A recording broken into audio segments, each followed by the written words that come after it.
Ж әріпін жазып үйренейік. Мұқият тыңда.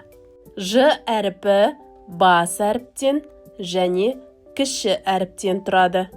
Ж әріпінің бас әріпі. Үлкен жолдың ортасынан сәл төмен қаламыңды қой. Солдан оңға қарай доға сызықты үлкен жол ортасынан айналдырып, төмен тартамыз да, жазу жолының төменгі сызығына тигізе, доға сызықты сәл көтереміз.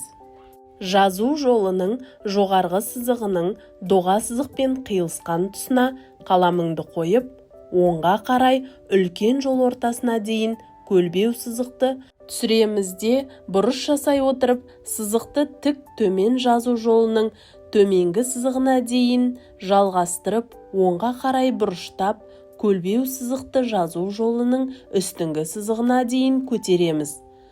Бастапқы нүктенің тұсынан екінші доға сызықты оңнан солға қарай жүргіземіз.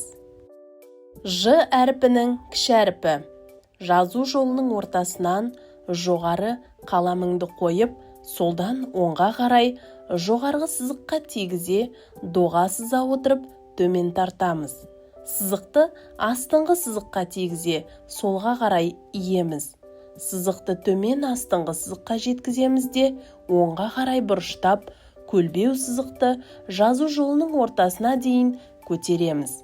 Енді осы сызыққа қосылатындай етіп, солдан оңға қарай жолды толтыра тағы да доға сызық сызамыз.